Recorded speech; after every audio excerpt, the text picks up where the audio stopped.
আসসালামু আলাইকুম সবাইকে। এসটিএমআর এর টিউটোরিয়াল ভিডিওতে আপনাদের সবাইকে স্বাগতম জানাচ্ছি। সো আমাদের আজকের এই ভিডিওটি প্রেসক্রিপশন নিয়ে।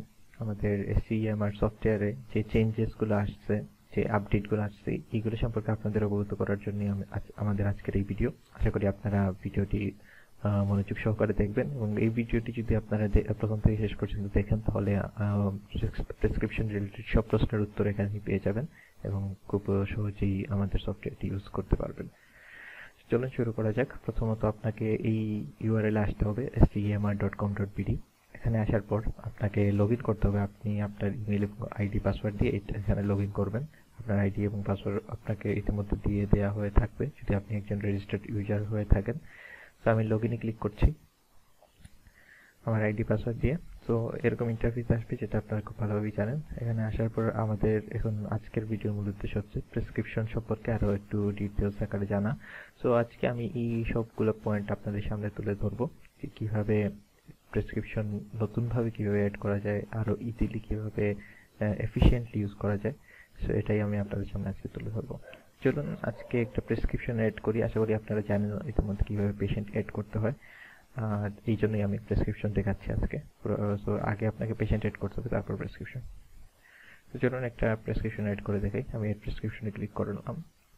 করার পর আমাকে এই একটা ইন্টারফেসে নিয়ে আসতে। সেখানে আপনি দেখতে পারবেন যে সিলেক্ট পেশেন্ট। আপনি যদি আজকের পেশেন্ট সিলেক্ট করতে চান, মনে করেন আজকে আপনার সাথে 10 জন মানুষের সিরিয়াল আছে, 10 জন পেশেন্টের সিরিয়াল আছে, বা ওই পেশেন্টকে আপনি দেখে ফেলছেন অলরেডি, বাট আপনার কাছে অনেক পেশেন্টের ডাটা, তাই আপনি হয়তো খুঁজে পাচ্ছেন না। তো আপনি যদি টুডেজ পেশেন্টে ক্লিক করেন তাহলে শুধু আজকে যে পেশেন্টের সাথে আপনার অ্যাপয়েন্টমেন্ট ছিল ওই পেশেন্টের ইনফরমেশন এখানে আসবে। যেমন ধরেন আমার কাছে এই পেশেন্টের ইনফরমেশন আসছে বিকজ আমার সাথে ওই পেশেন্টের একটা মিটিং ছিল, আজকে অ্যাপয়েন্টমেন্ট ছিল, এই জন্যই এই পেশেন্টের ডাটা আসছে। সো আপনাকে এখানে ক্লিক করতে হবে যদি আপনি ওই পেশেন্টের জন্য প্রেসক্রিপশন লিখতে চান। আর যদি আপনি চান কোনো র্যান্ডম কিছু পেশেন্ট গতকালকে পেশেন্টের জন্য লিখবেন তাহলে এখানে জাস্ট ক্লিয়ার করে দেবেন। আর এরপরে আপনার যতজন, এখানে আমাদের মাত্র 3 জন পেশেন্ট আছেন, আপনার এখানে যতজন পেশেন্ট থাকবেন ওভারঅল সবার ডাটা এখানে চলে আসবে। আপনি এখানে সার্চ দিয়ে ওই পেশেন্টের প্রেসক্রিপশন রাইট করতে পারেন। সো আমি এই পেশেন্টের জন্য একটা প্রেসক্রিপশন লিখবো, টেস্ট 1। টেস্ট 1-এ ক্লিক করলে অলরেডি ওনার সব ডাটা এখানে চলে আসবে। এখানে চলে আসার পর আমরা এখানে ক্লিক করলে দেখতে পারবো প্রিভিয়াস কোনো প্রেসক্রিপশন আছে কিনা। এই যে দেখতে পাচ্ছি আমরা আগে থেকে ওনার একটা প্রেসক্রিপশন আছে। সো আপনি এখানে একটু দেখে ফেলতে পারেন, আবার রিভাইজ করে দিতে পারেন যে আগে আপনি কি ওই পেশেন্টকে কি ওষুধ দিয়েছিলেন। সব কিছু এখানে চলে আসবে। একজন পেশেন্টের যে ডাটা আপনার প্রয়োজন সব কিছু এখানে চলে আসবে। এখানে পেশেন্টের কেস স্টাডি চলে আসবে। আমি হয়তো এখানে কোনো কেস স্টাডি অ্যাড করিনি, যদি আমি অ্যাড করতাম তাহলে এখানে অলরেডি চলে আসতো। কেস স্টাডি আপনি এখান থেকে কিভাবে অ্যাড করতে পারেন আমি একটা একটু পরে দেখিয়ে দেবো, পরের বার আমি অবশ্যই এটা দেখিয়ে দেবো। সো এরপরে পেশেন্টের ডকুমেন্ট, এখানে কোনো ডকুমেন্ট নেই আপাতত, আমি এটাও এই ফিচারটা আপনাকে পরবর্তীতে দেখিয়ে দেবো। চলুন আপাতত শুরু করি যে আমরা কীভাবে একজন পেশেন্টের জন্য প্রেসক্রিপশন লিখতে পারি বা স্টার্ট করতে পারি। সো পেশেন্টের কমপ্লেন, ধরেন ওনার মাইগ্রেনের সমস্যা হচ্ছে। সো উনি একটা কমপ্লেন্ট লিখলেন আপনার সামনে। দেন ডিউরেশন, কয়দিন থেকে উনি সমস্যা ফেস করতেছেন ওইটা উনি লিখলেন, গত 1 মাস থেকে আমি ধরলাম। জাস্ট র্যান্ডম একটা ওয়েট দিলাম, র্যান্ডম একটা ব্লাড প্রেশার দিলাম, তারপর পালস, ডায়াগনোসিস, এগুলো আপনার ইচ্ছা, আপনি ইচ্ছা মতো আপনি দিতে পারেন। তো এগুলো বাধ্যতামূলক না। আর যদি আপনি এটাকে টেমপ্লেট হিসেবে ইউজ করতে চান তাহলে এখানে ক্লিক করে রাখতে হবে ইউজ টেমপ্লেট। তো তাহলে পরবর্তীতে আপনি এই টেমপ্লেট হিসাবে এটা ইউজ করতে পারবেন।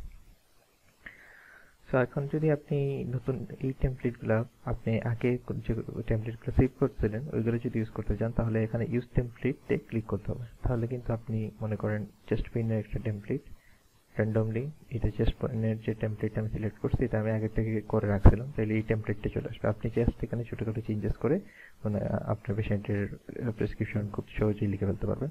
আর যদি মনে করেন একবারে নতুন একটা প্রেসক্রিপশন তাহলে আপনাকে টেমপ্লেটে ক্লিক করতে হবে না।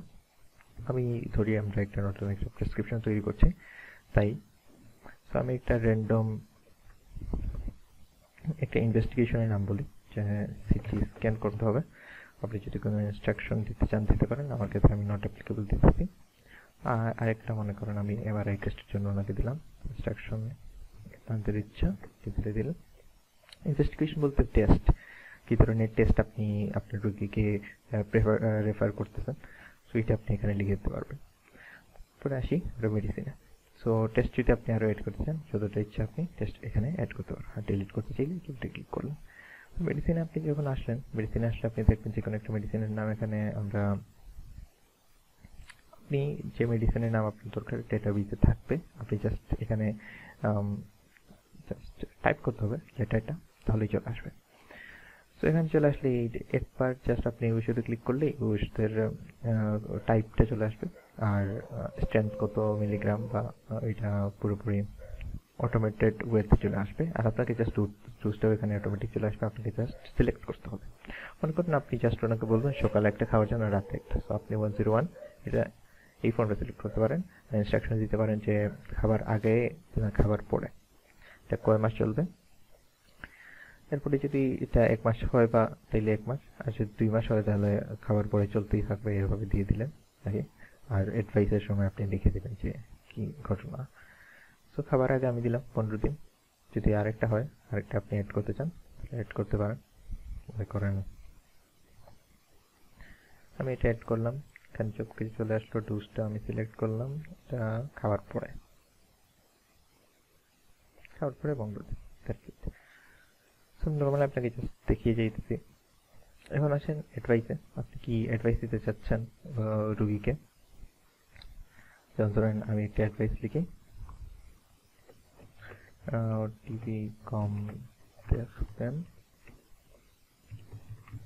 জাস্ট একটা নর্মাল অ্যাডভাইস দিতেছি। আপনারা আপনাদের মতো করে হয়তো বুঝেই গেছেন যে অ্যাডভাইসটা আসলে কি, তো আশা করি আপনি বুঝতে পারতেছেন।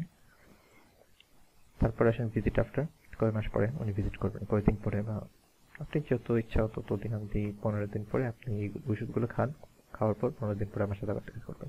সো এখানে একটা ট্রিক আছে, এই ট্রিকটা হলো যে অ্যালাউ রিমাইন্ডার। এটা যদি আপনি ইয়েস করে দেন, তাহলে এই যে 15 দিন পর 26 তারিখ 26/1/2021, 15 দিন পর, ঠিক 15 দিন পর ওনার আপনার পেশেন্টের মোবাইলে একটা মেসেজ যাবে, ওইখানে একটা রিমাইন্ডার যাবে মেসেজ আকারে যে আপনি যদি আপনার ডাক্তারের সাথে দেখা করার সময় চলে আসতেছে, আপনি একটা অ্যাপয়েন্টমেন্ট নিয়ে নিন। তাহলে ওনার মাথায় চলে আসলো যে আমাকে একটা অ্যাপয়েন্টমেন্ট নিতে হবে, উনি আপনার সাথে কন্ট্যাক্ট করে অ্যাপয়েন্টমেন্টটা নিয়ে নেবেন। আর এটাকে যদি আপনি টেমপ্লেট হিসেবে সেভ করতে চান, যে এই মনে করেন আরও যত ধরনের মাইগ্রেনের রুগী আছেন তাদের জন্য আপনি সেম জিনিসটা আপনি সেভ করে রাখতে চান, তাহলে আপনি এটাকে সেভ টেমপ্লেটে ক্লিক করলেন আর নেম দিয়ে দিলেন migraine prescription. So next time যত মাইগ্রেনের পেশেন্ট আছে তাদের জন্য আপনাকে প্রেসক্রিপশন আলাদা আলাদাভাবে লিখতে হবে না, আপনি জাস্ট মাইগ্রেনের প্রেসক্রিপশন ইউজ টেমপ্লেটে গিয়ে এখানে চলে আসবে মাইগ্রেনের প্রেসক্রিপশন, ওইটাতে ক্লিক করলে ওই সব ওষুধগুলো চলে আসবে। এখন আপনি জাস্ট একটা দুইটা অ্যাড করে বা একটা দুইটা ইনভেস্টিগেশন অ্যাড করে আপনি তাদেরকে এটা দিয়ে দিতে পারেন, এটা আপনি আপনার মতো করে এটা করতে পারবেন। তো আমি যদি এখানে একটা টেমপ্লেট ইউজ করি জাস্ট টেমপ্লেট হিসেবে, তো এটা এভাবে চলে আসবে। চলে আসার পর আমি এখানে সেভ দিব, সেভ দিই, এটা এখানে চলে আসবে। তো যখন আপনি এই প্রেসক্রিপশনটা সেভ করে ফেলবেন, তখন আপনি যদি ডিস প্রেসক্রিপশনে ক্লিক করেন, তাহলে আপনি প্রেসক্রিপশনটা এখানে দেখতে পারবেন। যেমন ধরেন এটা আমি সর্বশেষ যে প্রেসক্রিপশনটা লিখেছিলাম ওইটা এখানে চলে আসছে। তো এখানে যদি আপনি ভিউয়ে ক্লিক করেন, তাহলে আপনি এটাকে দেখতে পারবেন। এই যে দেখেন এই প্রেসক্রিপশনটা এখানে চলে আসছে। এটা অনেক বড় হয়ে গেছে, আমি টেমপ্লেট সিলেক্ট করে ফেলছিলাম এই জন্য। সো আপনি এটা প্রিন্টও করতে পারবেন, আবার ডাউনলোডও করতে পারবেন, আপনার ইচ্ছা। আপনি ডাউনলোড করে হোয়াটসঅ্যাপে ওনাকে পাঠিয়ে দিতে পারেন, অথবা ইমেইলে পাঠিয়ে দিতে পারেন ওনাকে, যে ওনার যে প্রেসক্রিপশনটা আছে উনি ইমেইলে পেয়ে গেলেন। আর যদি আপনি চান না আপনি আপনার মতো করে পেডে প্রিন্ট করবেন, আপনার যে নোটপ্যাড যেভাবে আপনি প্রিন্ট করেন এভাবে প্রিন্ট করতে চাচ্ছেন, তাহলে আপনি জাস্ট পেডে ক্লিক করলেন, পেডে ক্লিক করলে এটা চলে আসবে পেডের আকারে, দেন আপনি এটাকে এভাবে ডাউনলোড বা ইমেইল করে আপনার রোগীর কাছে পাঠিয়ে দিতে পারেন। সো এটা গেল আমাদের প্রেসক্রিপশনের বিষয়টা। এখন আসেন প্রেসক্রিপশন ফলো আপ, কীভাবে একজন রোগীর প্রেসক্রিপশন ফলো আপ করবেন।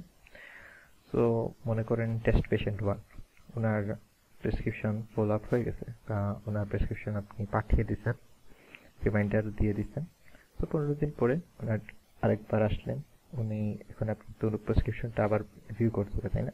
সো ভিউ করার পর আপনি ওনার সাথে অ্যাপয়েন্টমেন্ট ফিক্স করার আগে একবার দেখে নিলেন যে আপনি কি কি দিয়েছিলেন প্রেসক্রিপশনে। তো আপনি প্রেসক্রিপশনে কি কি দিয়েছেন এটা দেখার পর জাস্ট পেকে ক্লিক করলেন।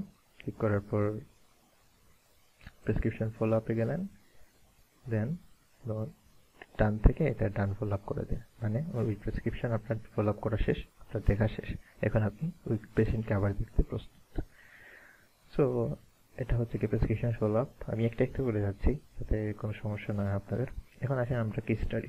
একজন পেশেন্টের জন্য আমরা একটা কেস স্টাডি অন করতাম। যেমন ধরেন টেস্ট পেশেন্ট 1 এর ক্ষেত্রে আমি একটা কেস স্টাডি অ্যাড করতে চাই। যেমন ধরেন ওনার কোনো অ্যালার্জি আছে কিনা, এখানে অনেকগুলো অপশন আছে। আপনি চাইলে দেখতে পারেন যে food allergy, tendency bleed, heart disease থেকে শুরু করে accident, health insurance, low income, family medical story, current medication, reference, আরও অনেক কিছু আছে। আপনি চাইলে আদারে গিয়ে আরও যত ইচ্ছা তত আপনি স্টাডি অ্যাড করতে পারেন, যে ওনার আসলে কোনো সমস্যা বা প্রিভিয়াস কোনো ইলনেস থাকলে এগুলো আপনি এখানে লিখতে পারেন। যেমন ধরেন অ্যালার্জিক টু বিফ, আমরা এইভাবে লিখলাম। হার্ট ডিজিজ আছে কি না, বা হাই ব্লাড প্রেশার, ইয়েস, এখানে টগল করতে হবে। টগল করে দিয়ে আপনি হাই ব্লাড প্রেশার দিলে এখানে আপনি সিলেক্ট করে রাখতে পারেন কত ব্লাড প্রেশার ওনার। যেমন ধরেন 90 to 125, কোনো হাই ব্লাড প্রেশার, ঠিক আছে। এরকম করে আপনি যত ইচ্ছা তত লিখলেন, সেইভাবে সেভ করে দিতে পারবেন। এটা আগের ফিচারই ছিল, জাস্ট আবার আমরা নতুনভাবে এটা আপনাকে দেখিয়ে দিলাম। এই যে এখানে চলে আসবে লিস্ট পেশেন্ট কেস স্টাডিতে চলে আসলে আপনি আপনার পেশেন্টের সব কেস স্টাডি এখানে পেয়ে যাবেন। দেন ভিউয়ে ক্লিক করলে আপনার এই পেশেন্টের যত কেস স্টাডি আছে সব কিছু এখানে চলে আসবে, ঠিক আছে। সো আমাদের নেক্সট যে জিনিসটা সেটা হচ্ছে কি প্রেসক্রিপশন টেমপ্লেটস। সো এখানে প্রেসক্রিপশন টেমপ্লেটে যদি আপনি আসেন, আপনি যে টেমপ্লেটগুলো সেভ করছিলেন, যেমন ধরুন আমি টেস্ট টেমপ্লেট যেটা ওইটা আমি সেভ করছিলাম, চেস্ট পেইনের জন্য সেভ করছিলাম, আর মাইগ্রেন প্রেসক্রিপশনের সাথে আরেকটা সেভ করছিলাম, ঠিক আছে। তো মাইগ্রেনের জন্য যেটা সেভ করছি এটা আপনি এখানে দেখতে পারবেন। আর এখানে যদি আপনার এই প্রেসক্রিপশনের টেমপ্লেটে কিছু প্রবলেম থাকে বা আপনি এগুলা চেঞ্জ করতে যাচ্ছেন, তাহলে আপনাকে তেমন কিছুই করতে হবে না। জাস্ট ব্যাকে ক্লিক করলেন, প্রেসক্রিপশন টেমপ্লেটে গেলেন, এরপরে এডিটে ক্লিক করতে হবে। এডিটে ক্লিক করে আপনি যাচ্ছেন না, মনে করেন আপনি এখানে যাচ্ছেন না, এত কিছু ডোজের জায়গায় এত কিছু লেখা যাচ্ছে না, আপনি জাস্ট নর্মালি এইগুলো যাচ্ছেন, আপনি কন্ট্রোল অল দিলেন, ডিলিট করলেন, এইভাবে দিয়ে দিলেন, দিয়ে এটা সেভ করে দিলেন। সো আপনার আর প্রেসক্রিপশন প্রিন্ট হওয়ার সময় এত কিছু প্রিন্ট হবে না, জাস্ট নর্মালি যে জিনিসগুলো প্রয়োজন ওইগুলোই প্রিন্ট হবে। এখন আসেন আমরা যাই প্রেসক্রিপশন টেমপ্লেট তো আমাদের শেষ। এখন অ্যাডভাইস টেমপ্লেটে যদি আপনি যান, আপনি দেখবেন এখানে কিছু টেমপ্লেট আপনি সেভ করে রাখতে পারবেন, যে প্রি সেভ করা। আপনি এগুলো আগেই সেভ করেছি। আপনার যদি কোনো প্রেসক্রিপশন অ্যাডভাইস টেমপ্লেট, আপনি মনে করেন একটা অ্যাডভাইস আপনি বারবার একজন মাইগ্রেনের রোগীকে দিচ্ছেন, যে সেটা হচ্ছে গিয়ে টিভি কম দেখবেন, তাহলে আপনি বাংলায়ও লিখতে পারেন, ইংলিশেও লিখতে পারেন, কোনো সমস্যা নেই। Don't watch too much TV দিয়ে সেভ করে দিতে পারেন। তো এটা আপনি সেভ করে দিলে আপনাকে আর বারবার এটা don't watch too much TV প্রত্যেককে এটা বারবার লিখতে হবে না, আপনার এটা অটোমেটিক চলে আসবে। অটোমেটিক চলে আসলে আপনি এটা লিখতে পারবেন। আর last but not the least, আমাদের চেম্বার অপশন এখানে চলে আসছে। এটা একটা নতুন একটা ফিচার, অনেকগুলো ফিচারই নতুন, এটাও এর মধ্যে নতুন। আপনি চাইলে এখানে আপনার চেম্বারের অ্যাড্রেসগুলো অ্যাড করে দিতে পারেন, যাতে নেক্সট টাইম আপনার প্রেসক্রিপশন প্রিন্ট হওয়ার সময় আপনার চেম্বারের নাম বা চেম্বারের অ্যাড্রেসটাও প্রিন্ট হয়ে যায়। যেমন ধরুন আপনার চেম্বারের নাম হচ্ছে কি আপনার নামে, সো ডক্টর আসিফ, মনে করেন আপনার নাম, সেটা হচ্ছে আপনার চেম্বারের নাম, তো ডক্টর আসিফ, তার নাম আমরা দিয়ে দিলাম আমার চেম্বার, ঠিক আছে। আমাদের চেম্বারের অ্যাড্রেস হচ্ছে কি সিলেটে দিই, আজকে আমাদের সিলেট বরখানা সিলেট। তো সিলেটে দিয়ে দিলাম আমাদের চেম্বারের অ্যাড্রেস। আর আমাদের চেম্বারের যে লোগোটা আছে ওইটা আমরা এখানে প্রিন্ট করে দিলাম। তো লোগো ডট পিএনজিতে ক্লিক করলাম, লোগো চলে আসবে। এই চেম্বার কি অ্যাক্টিভ? হ্যাঁ, অবশ্যই অ্যাক্টিভ। দেন সেভে দিয়ে দিলে আপনার কি হবে, যে ওই চেম্বারের লোগো সহ প্রিন্ট এখানে কিন্তু চলে আসবে, ঠিক আছে। তো এইটা কি হবে, আপনি যখন প্রেসক্রিপশন লিখবেন, প্রেসক্রিপশন প্রিন্ট করবেন, সেক্ষেত্রে আপনার এই লোগোটা সহ এবং আপনার অ্যাড্রেস সহ আমরা চেম্বারের নেম, অ্যাড্রেস এবং লোগো সবকিছুই একসাথে প্রিন্ট হবে। এবং আমি আরেকটা বার আপনাকে দেখাই কিভাবে। এই প্রেসক্রিপশনের ক্ষেত্রে যদি আমি আপনাকে দেখাই, এটা কিন্তু এই দেখেন HTML চেম্বার আম্বরকানা সিলেট, এটা কিন্তু এখানে প্রিন্ট হয়েছে। সো আপনার ক্ষেত্রেও সেম জিনিসটাই হবে। আপনার নাম আসবে এখানে, ডেজিগনেশন আসবে এখানে, আপনার চেম্বারের নাম আসবে এখানে, এখানে আবার চেম্বারের নাম আর অ্যাড্রেস সহ ঠিকানা সহ সবকিছু চলে আসবে। আপনার হসপিটাল হলে হসপিটালের নাম আসবে। আপনার ইচ্ছা, আপনি যেভাবে ইচ্ছে সেভাবে আপনি এই জিনিসগুলোকে সাজাতে পারবেন। সো এখন আমি আপনাকে আরেকটা জিনিস দেখাবো, সেটা হচ্ছে কি সেদিকে আমি আপনাকে একটা জিনিস দেখাতে পারি নাই, সেটা হচ্ছে পেশেন্ট ডকুমেন্ট। পেশেন্ট ডকুমেন্টটা কি? ডকুমেন্টটা হচ্ছে কি রিপোর্ট, ঠিক আছে? ওনার যে রিপোর্টগুলো আছে ওই রিপোর্টগুলো আপনি এখানে যদি উনি আপলোড করে রাখেন আপনার পেশেন্ট, তাহলে আপনি এখানে দেখতে পারবেন। অথবা আপনি নিজেও কিন্তু আপনার পেশেন্টের রিপোর্টগুলো এখানে আপলোড করে রাখেন না, ওনাকে আপনি বললেন হোয়াটসঅ্যাপে আপনার রিপোর্টগুলো দিয়ে দেন, আমি এখানে সেভ করে রাখতেছি। তো নেক্সট টাইম যখন আপনি আমার কাছে আসবেন তখন আমাকে বারবার খুঁজতে হবে না, আপনাকে আপনার নামটা সিলেক্ট করার সাথে সাথে আপনার সব ডিটেলস এখানে চলে আসবে। তো extra report, urine details report সবকিছু এখানে চলে আসবে। যতগুলো রিপোর্ট আপনি অ্যাড করতে চান অ্যাড করতে পারবেন, কোনো সমস্যা নেই। আর পেশেন্ট কেস স্টাডির ক্ষেত্রেও সেম জিনিস, এটা এখানে চলে আসবে। কেস স্টাডি এইগুলো এড করছি। সো এখন যদি আমি চাই, আমি নতুন যে কেস স্টাডি এড করলাম টেস্ট পেশেন্টের ক্ষেত্রে, তো প্রিভিয়াস প্রেসক্রিপশন কিন্তু এখানে দুইটা আছে, যেগুলো আমরা একটু আগে একটা প্রিন্ট করছিলাম, এর আগে আরেকটা ছিল, এটা আগে থেকেই ছিল। আর কেস স্টাডির ক্ষেত্রে তো আমরা একটু আগে এইভাবে সেভ করে রাখছিলাম ইয়েস নো দিয়ে। আপনি আপনার মতো করে করে বলতে পারবেন। আপনাদের কাছ থেকে এই অ্যাডভাইস নিয়ে আমরা এই প্রবলেমগুলো সলভ করার চেষ্টা করেছি। আশা করি আমরা কিছুটা হলেও সফল হয়েছি এই প্রবলেমগুলো সলভ করতে। এবং আপনাদের আর কোনো অ্যাডভাইস থাকলে অবশ্যই আমাদেরকে জানাবেন। আর যদি কোনো ধরনের সমস্যা ফেস করেন তাহলে তো আমাদের support@emr.com.bd এই ইমেইলে আমাদেরকে জানাতে পারবেন, অথবা আমাদেরকে ফেসবুকে নক করতে পারেন আপনাদের ইচ্ছা, অথবা এখানে ইউটিউবে বা ফেসবুকে যে কোনো জায়গায় কমেন্ট করে আমাদেরকে জানান যে আপনারা কোনো প্রবলেম ফেস করছেন কিনা। সো ধন্যবাদ সবাইকে মনোযোগ দিয়ে ভিডিওটি দেখার জন্য, এবং আশা করি আপনারা বুঝতে পেরেছেন কিভাবে এই প্রেসক্রিপশনটি আপনারা আরো ভালোভাবে কিভাবে ইউজ করতে পারবেন। এবং আর নতুন যে আপডেটগুলো আসছে এগুলো আশা করি আপনারা বুঝতে পেরেছেন এবং আপনাদের জন্য ফলপ্রসূ হবে।